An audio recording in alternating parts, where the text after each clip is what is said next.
feelings can be said to be the meeting point of the body and the mind, because we have a feeling of pleasantness, unpleasantness, and neutral feelings. Rather do any of these things, and we have an object, we automatically get feeling. Yeah. So the feelings are of three types: pleasant feeling, unpleasant feeling. Something we don't like, we will get the feeling here. If we see somebody that we like, we will also get pleasant feeling. So these things are being experienced by our mind and body almost all the time. So when we eat something we like, pleasant feeling. Yeah. When somebody hits us, painful, unpleasant feeling. That is the meaning of feelings as taught by thoughts. There are so many thoughts. Thoughts come into our mind all the time. Yeah, we think about this, we think about that. Yeah, as I said, even when we are eating, we think about our boss and our work. Then we should be aware of our intentions. We also have a lot of intentions. It's only that we are. What are these intentions? You want to lift your hand, there must be an intention. So can you try that? Lift your hand and look at the instruction from the mind to the body. Lift your in a joyous state, and the joyous state will give rise to feelings. Here, pleasant feelings, joy. Because we have seen somebody we like, we have been given something, yeah, that we will enjoy. So that accompanying the pleasant feelings is the state of mind. So the mental states, we can also be aware of them. Next, please. And this instruction has been given by the Buddha in the 4 foundations of mindfulness. In the Satipatthana Sutta, the Buddha said, our mindfulness, if we want to develop it, must be put onto something. There must be something that develops and supports the mindfulness. The first thing is the body, as I've explained. The second thing is called Vedana, is the pleasant feeling, the unpleasant feeling, or the neutral feeling, and is usually felt somewhere around the chest area. Yeah? So when you are happy, you get pleasant feelings. Happiness is the state of mind, and that is under mind or chitta. And finally, we are aware of the mental objects, meaning to say the processes of experiences that we are getting. And there's a whole list that the Buddha advises, under Dhammanupassana, the reality of the experiences that we are getting. But that is quite advanced. So don't be too concerned about that yet. Be aware of body, be aware of feeling, be aware of mind. Yeah. So next slide. And I put together a little chart of when you can do certain activities. When you wake up in the morning, dear brothers and sisters, may I advise you that even before you brush your teeth and wash your face, sit up on your bed. Don't do anything yet. Just sit up on your bed and watch the nature of your mind and body. You might be sleepy, that's all right. Just watch the nature of the mind and then practice mindful breathing. Then you can move on to formal sitting. You can find a place on the floor, you can find a place on the mat and then do your mindful breathing. But when you first wake up, take that opportunity to be aware, to be conscious. I am not a morning person. Yeah, my wife is a morning person. She wakes up and she's awake. By nature, I am a night person. So I find it difficult to wake up in the morning. But then when I retired, from active work, I taught myself to be more mindful when I woke up. And now I really look forward to waking up and doing my meditation. Yeah, and usually that happens around 6 o'clock in the morning. Yeah, that is very surprising to me. So I sit up and then I'm aware of my mind, I'm aware of my body, and then I will start my mindful breathing in, breathing out. For about, I like to do about an hour. Also be mindful. Evening when we are exercising, as we are doing our walk, we can be mindful. As we are having dinner, we can be mindful. And before we retire, we can also have another formal meditation. So you will be saying, that's the whole day. Yes, my dear friends, you can be mindful the whole day. Whenever you can bring mindfulness, whenever you can be present in that moment, practice your mindfulness. I have a friend whose mother used to go for medical checkup at the hospital quite often. She's passed away now. Very dear lady, very, very positive and cheerful. And so when she went for her checkups, sometimes blood and to check the blood, what she would do is just wait for the doctor, to call her, the nurse to call her. And sometimes, in the hospitals, it can be half an hour, 1 hour of waiting. So then the mother learned meditation, learned about mindfulness and being in the present moment. And from that time on, she said she was never ever bored because she can go into her mindfulness. Previously, she will wait and say, how long? 5 minutes, 10 minutes. It would be very, very painful to wait all that time. But since she learned mindfulness, she will wait at the clinic. She will wait in the waiting area and watch her mindful breathing. Or she can walk and watch. There is nothing to be putting your attention to. That is boredom. So put your attention somewhere, to your mindful breathing, to your mindful walking, to your mindful sitting, and you will never be bored. Not another second for the rest of your life if you learn how to do this. But I must say, my dear friends, when you are doing formal sitting, if you are learning from the lessons down, please don't do it for more than half an hour. Because sometimes, the concentration will become very strong and there might be certain things happening in your mind. Half an hour is just right.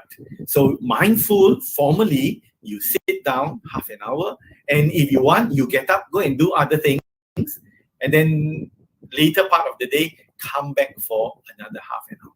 Unless you are doing it with a teacher, and then the teacher can guide you to doing it longer. But if you are just learning from these talks, from this series, the Living Deeply series, please don't do it for more than half an hour because you will gather momentum. And it's good that you learn how to train your mind before you go on to longer durations of formal practice. The informal practice, you can walk, you can do your work, you can do whatever it is informally. The whole day also very, very good. Right. Now, next slide, please. So I'd like to share with you this. It's very important and it has impacted my life. Mindfulness gives us choice. It gives us space. It gives us the time to consider. We can be swept away by the ways of the world or be in the present moment where time really belongs to us. When we are mindful now, that time, we stop the world time. We stop the clock time. That time that we are mindful in the here and the now belongs to us. Let me tell you another story from my life. When we used to have a maid and it was very convenient. Then we sent the maid home. We decided to look after ourselves. And my main chore or activity was to wash the plates after dinner and after lunch. And I never used to do that, but I have to do it now. So when I first started washing the plates and the pots and the pans, I was very unhappy. Then I realized Venerable Master Thich Nhat Hanh said, you are in the present moment, that time is yours and you will enjoy it.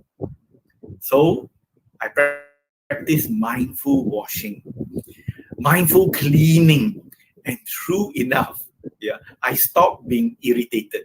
I stopped being angry, and I enjoyed that time of hands. Why?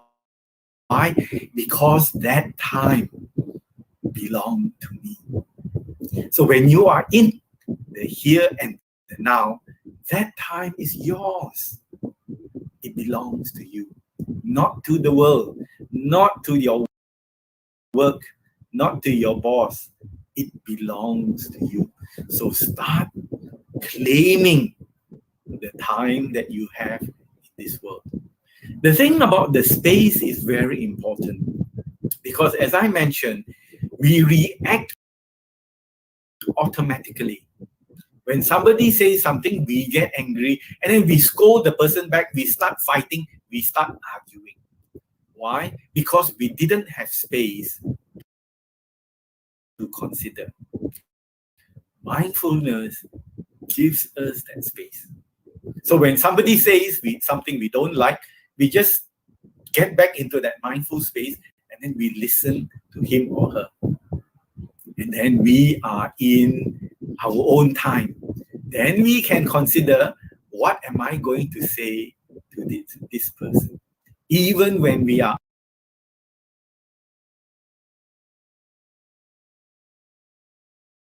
out in the world, driving on the highways, doing things in the company. When we are mindful, we have space. And that space is very strategic. It gives us time to know what to do, not to react automatically. Think very carefully, what is the best thing to say in this situation? That means we are living in the here and the now. As Venerable Master said just now. In the morning, either in the night where we formally sit, or during the day when we are engaged in our activities. Please remember that. And you will find that it makes changes to how you see life. It makes changes to your experience of life because you are really there. You are not just rushing through the work and the things that you have to do. Next, please. So now I'd like to play another video about the time that we have. Please go ahead. I get really mad when my brother hits me a lot. I don't like it when you say you don't want to play with me. When I'm mad, my brain can get a headache and it can start hurting. Your blood keeps pumping because you're like really mad. And you start to get sweaty because you're getting really, really mad. And then when you start getting really mad, you turn red. When your body can't really control yourself, mad just takes over your body. I just get out of control. It's kind of like if you had a jar and then the jar would be your brain and then you put glitter in the jar and that would be how you would feel. If you shook up the jar and the glitter went everywhere, that would be how your mind looks. And it's like spinning around and then you don't have any time to think. And you sometimes punch stuff and people when you don't really mean it. When I get angry, I feel it in my heart. I really don't like when I get angry. The amygdala really reacts, but the prefrontal cortex tries to keep it down. When I feel like I want to, get really angry and yell, I just breath.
Yeah, when we are mindfully breathing, when we are mindful of our body, yeah, that is our own time. Next, please. Next slide, please. So, yeah, this slide is to show how mindfulness improves our overall life. Mindfulness improves our well-being. Yeah, and there's all of this to show mindfulness improves our physical health. And mindfulness improves our mental health as well. So there are many benefits, really. There are so many good things to be gained from practicing mindfulness. And the people in the West, they know this. Yeah, but we are trying to go even further than that. In that, we find a way to free ourselves from suffering. Yeah. So just relaxation is not the main goal. The main goal is to be free from our suffering. Next, please. So this is a wonderful picture of the happiest man in the world. Yeah, he is happy because he knows where to be and when to be. Anyone can be the happiest man or woman in the world if you look for happiness in the right place. So said by Venerable Matthew Ricard, who is officially determined by Western science to be the happiest man in the world. You can type it on you can Google it. Just type happiest man in the world and you will get Venerable Matthew Ricard. So he says, it's a choice. You can make that choice. You can be carried away by the world, or you can claim back the time to be happy. Next, please. So I planned on doing some practice, but I think I talk too much. Yeah, I talk a lot. So maybe in a future talk, we can get down to actually practicing. And this is quite important. I've already explained some of it, in the earlier slides, how you can be with yourself no matter what you are doing. In your mind, be aware of your thoughts. When you can see your thoughts and you don't give attention to your thoughts so much, your thought is actually of energy that appears in our minds, these thoughts. But because we are not mindful, we take our thoughts as being very important. And then we start acting on these thoughts. But when we are mindful and we can see the mind and we can see the thoughts appearing, it is just like the breath. Come in, go off. So we are not in control of our thinking processes themselves. So I think that's all I do. It more into your daily lives. Bring it, because some people, they separate the meditation from the daily lives.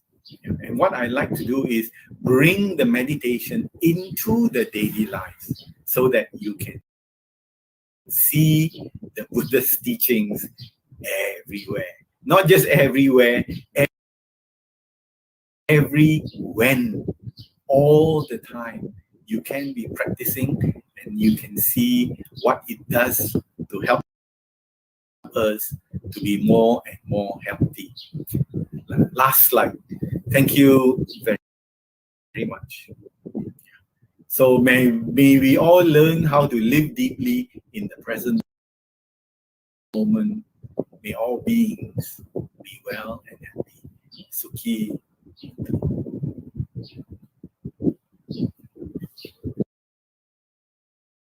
Back to you, Brother Ching. Sadhu. Sadhu. Thank you, Brother Sangchai, for this very good, very profound, very insightful talk this morning on how we can live deeply, fully, meaningfully with the practice of mindfulness in the here and now, daily, to overcome the many problems that we are facing today. Unfortunately, we don't have so much time. Otherwise, we would like to invite you to meet us in a short session of practice. Maybe Yes, we'll yes. do it another time. Now is the Q&A session.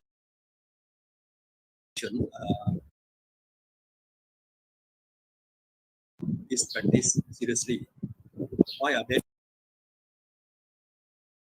not many Buddhists taking up? Yes, yes. It is a strange thing, because I told you, in the Western countries, especially America, in the US, the industry is 1.2 billion, not million. The hardware, the software, the training, they did a calculation, is worth 1.2 billion US dollars. And over here, because we don't charge, people take it for granted. So many Buddhists take it for granted. It's always there. The Buddhists are always doing this. The monks are always teaching it. And then they do not of mental training. They really don't. They think that we are escaping the world. We go under a tree and then close our eyes and do the meditation. No, that is not true. We are engaging the world by looking at ourselves. So we are in a good position by working with the world in our own mindful way. We are not letting the world control us. So it's true. It's a very unfortunate situation. We are not charging a lot. Maybe there's a minimal charge. But Buddhists don't really know what is in the Buddha's teaching. Because if they study the Buddha's teachings, they would know that in the West, they pay billions to learn. Mentality is free is no good. If we charge, must be good. So I think, Brother Chim, maybe we should think about charging. And then they will start to come. But one of the things we don't do is we don't package it in the way that the Western people, the Western psychologists, the Western teachers, how they package it. They are very good in the packaging. We are very chin-chai. We are very simple and very sincere, but very straightforward. So actually, if people learned about mindfulness, they would be able to tackle, like I said, the space that mindfulness creates for us. We can handle our anxiety much better. I used to be a very anxious person in my work, but once I took up the mindfulness practice, I could see my mind is becoming more and more anxious and more panicking. Then I watch, mental state, and then it will disappear. Then I can do my work. It's the same work, but I can do my work calmly and peacefully rather than do my work panicking, right? And maybe make a mistake also. So this is the nature of the Buddha's teachings. It is so wonderful. But I think we better start charging. Then we will attract people. Then we who taught mindfulness. Before the Buddha's enlightenment, there wasn't anyone, not a single person, teaching mindfulness. Certainly not the mindfulness for happiness and enlightenment. They would teach all kinds of concentration and calmness, but not the mindfulness for wisdom and enlightenment. Yes. Yeah, thank you. I think what you said just now have a lot of element of truth, because I think I was told that in France, in the plum village, the Westerner, the French have to pay a lot of money to attend the mindfulness retreat conducted by Yes. Tinahan. Many Westerners, many French people will turn up at the plum village to learn mindfulness. We are free, and then Chinese people think free things no good, so you must start charging. Okay, we go for the next question. Brother, I have been trying mindfulness in my daily life. Usually in the morning, I'm still mindful, but mindfulness can be lost without realizing. What can I do to improve? Okay, there are a few things we can do. One thing which is very obvious is put up little signs in your environment. Be mindful. Make a sticker, stick there. So I used to stick it on my steering wheel in the car. Be mindful. So I would lose mindfulness. Then I look at the little sign there. Be mindful. Then mindfulness comes back. So put it wherever you can, on your computer, on your laptop, on your door, on the walls, even, Then if you want, you can put it on your dinner plate. So as you are eating, you are mindfully eating. I'm joking. But these are the easy ways of reminding yourself to be mindful. If you mix with mindful people, you can also easily be mindful. At least on a Sunday or maybe on a Saturday, come to the Buddhist center. And there are mindful people there. I hope that they are mindful people. And then you remind yourself, because you see and you mix with them, you remind yourself to be more and more mindful. And the third thing is listen to the videos of the mindfulness teachers. Because as I drive to work, I play the CD of the mindfulness teachers. So at least during my drive to work, I am mindful, or at least I am calm. And then when I get to work, to the office, I remind myself, I must be mindful during the day. So find the opportunity to remind yourself. And that, this wristband, you can have a wristband made, be mindful. So every time you lift your hand, be mindful. Let me go into mindfulness again. But the important thing is you must remind yourself to keep on practicing. Because the more you practice, the more it takes hold of your mind. It settles into your mind. And then you get an automatic button for mindfulness to appear. The more you practice, the more it will be there. So these are my suggestions for leading a mindful life. Certainly try your best to mix with mindful people. You can teach your wife, you can teach your children. When they are mindful, then you look at them, then you can also be mindful, just following their example. Thank you. Yeah, good answer to a good question. Right. Okay, we go for next question. Are there virtual lessons that we can learn or we can attend on mindfulness? Yes. Like I said, the Westerners, they have put everything online. And now there are also online meditation. There is a person, an Australian teacher, he used to be a monk, called Patrick Kearney. I don't know whether you've heard of him. I've attended, he's my teacher also. I attended a retreat under him. He explains very well because as a Westerner, he also has to teach to other Western people. So he can explain in very clear detail.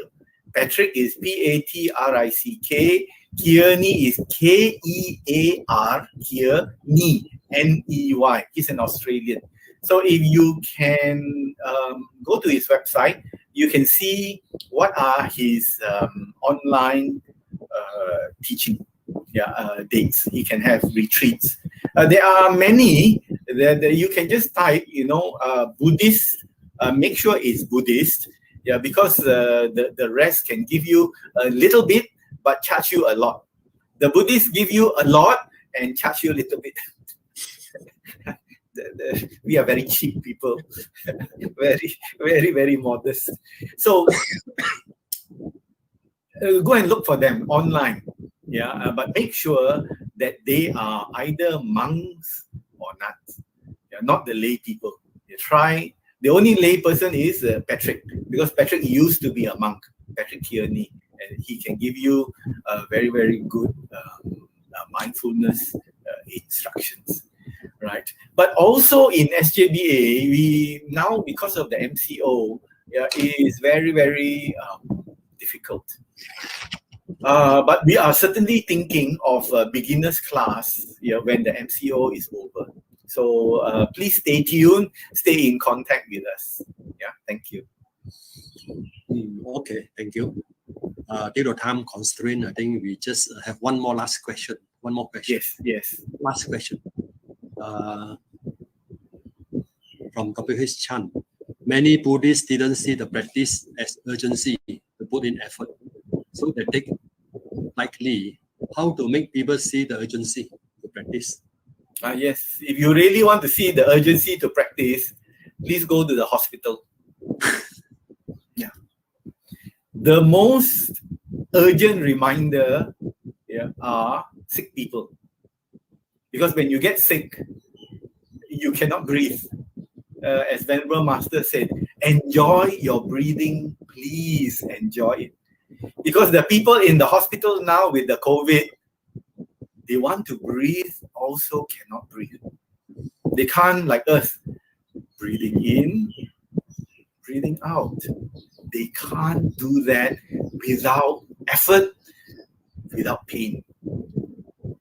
So if you see them, how they are struggling to breathe, you will enjoy your own breathing and therefore bring the mindfulness to your breathing. So just like when you go for a doctor checkup, doctor put the stethoscope here, breathe in, breathe out. You don't have to put your attention at the nostrils, just be aware, breathing in, breathing out. What is the action of breathing? Breathing out, breathing in, breathing out. And then you will see after some time of this practice, how mindfulness calms you, how mindfulness gives you benefit, how the Buddha's teachings really makes you happy. But we don't go to hospital a lot. Now what we should do is read the news. How many thousands of people cannot breathe? Then you will find the urgency. You can still breathe. So please breathe. Breathe in, breathe out with mindfulness. Then the urgency will come. If you see the dead people, they cannot breathe. So how to practice? They can't practice. But we can breathe, therefore we can practice.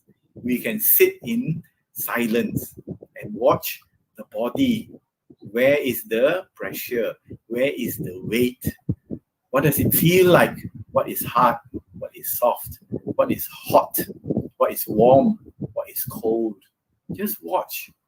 Just watch. Be there. Until there is no more temperature in our body, that means dead now. When we are dead, no need to watch because nothing to watch. So therefore, develop this urgency. When we are fearful, when we are scared, we will have urgency. When we are comfortable, when we are at ease, there is no urgency because we think there is no suffering. And it's true.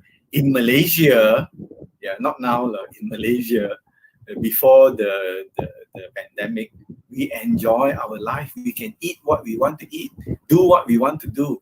We are actually enjoying our lives. So there is no urgency. But the best form of giving us urgency is when you see your neighbor cannot breathe and taken away by the ambulance. You see the noodle seller that you used to tap out from, yeah, in the ICU. When we see those things, then we certainly get a sense of urgency. And everywhere now, I'm seeing, yeah, people are now getting sick from this COVID. Yeah, and then they are struggling to breathe. So while you can still breathe, enjoy it. Be mindful of it. Be in that moment of breathing. Do it in the morning, do it in the afternoon, do it in the evening, do it in the night, because you can still do it. Thank you. Sadhu, sadhu, sadhu. On behalf of all devotees this morning, once again, thank you, Brother Samchai, for very interesting, very insightful Dharma talk this morning, and profound and enlightening answers to many of our questions. I think that today we have very good take-home value on the urgency to live our life deeply with the practice of daily mindfulness. Thank you, Brother Sangchai. Sadhu, sadhu, sadhu. Brother Chim, I'm thinking of sharing my notes. So these notes will also remind you about mindful practice. So if you can send us a message with your email or contact, then when I'm still doing it, when I have finished the PDF version of my talk, yeah, I'm still changing a few things, then we can send it to you. And then you can see it and be reminded about how to practice mindful living, deep living. Yeah, thank you. You are saying that we sent to our devotees this morning, is it? No, you must send to us first. When you send your contact to us, then we send it back to you. Okay, maybe I will ask Brother Chuan to... Yeah, somehow, if we know you're interested, if you're not interested, it's all right. If you show us that you are interested to receive the lecture or the talk notes, in a shortened form, modified form, because there are certain things I cannot share due to copyright. The video and the pictures, some of them are copyrighted. I can share whatever is allowable, send back to you. But I must prepare it first as a PDF. If you think it's useful. Yeah, thank you. I think Brother Chuan should decide on that, whether the the devotees can contact us through our through Sister Lily or through our this SJBA email. Yes. Okay, thank you so much. Once again, sadhu, sadhu, sadhu.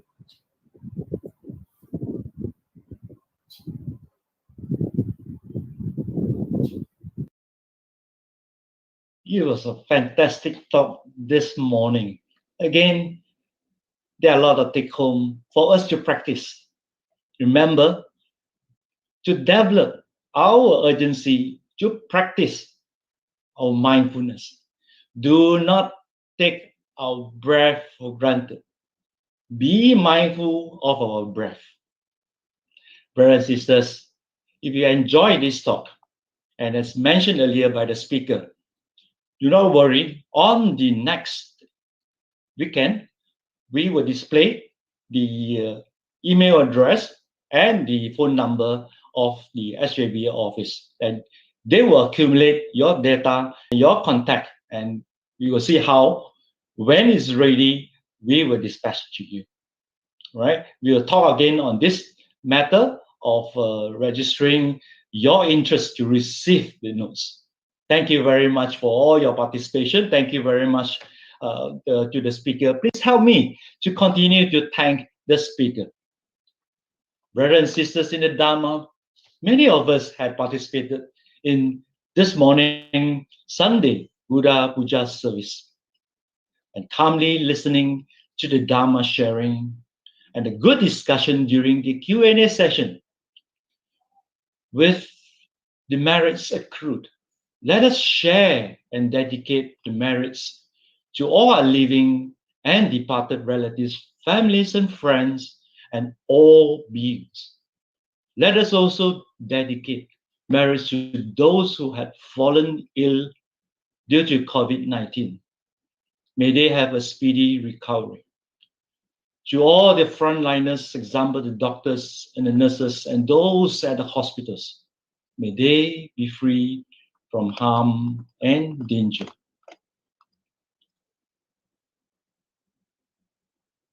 Imang no punya bagang mata pitunancha acharya nancha sabba satanancha sabba mittanancha sabba nyatinancha sabba petanancha sabba devatanancha bhajema. Imang no punya bagang sabba satanan dema sabe satha sukita hontu. Idang me nyatinang hotu sukita hontu nyatayo. Idang me nyatinang hotu sukita hontu nyatayo. Idang me nyatinang hotu sukita hontu nyatayo. Imina punya kamena mame bala sama gamo satang sama gamo hotu yava nibbana bhattiya. Idang me punyang asawakaya vahang hotu. Idang me punyang nibbanasa pacayo hotu. Sadhu, sadhu, sadhu.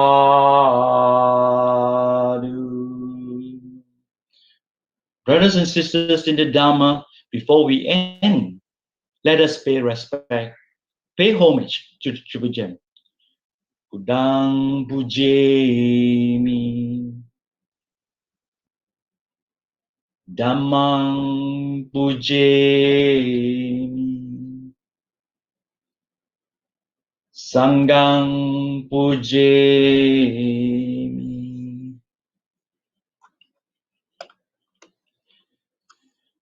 Sukhi Hontu. To all devotees, thank you for your participation. I must thank all the likes and love and responses in the comment box. Thank you very much. Please help me to thank the speaker, Pravachan Sangchai. And today we have come to the end of this 55th online Sunday Buddha Puja service. We will continue with the Sunday Buddha Puja service next Sunday on the 15th August. You may share the link with your family. Just remember that. Please refer to SJB's Facebook or your society's Facebook for the information. With the COVID-19 pandemic, we hope you will continue to stay safe, stay home. May you and family be safe, well and happy and peaceful always. Sukhi Hontu, goodbye. Sabbe Sattha Sukita Hontu.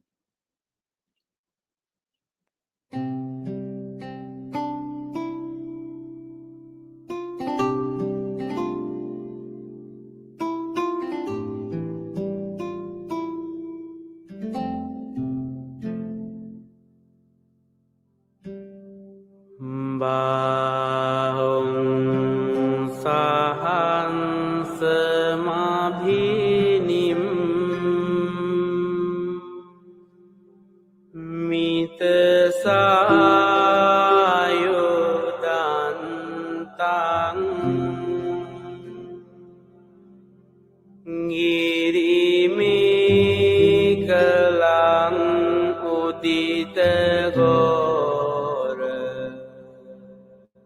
Sasena marang Dana di dhamma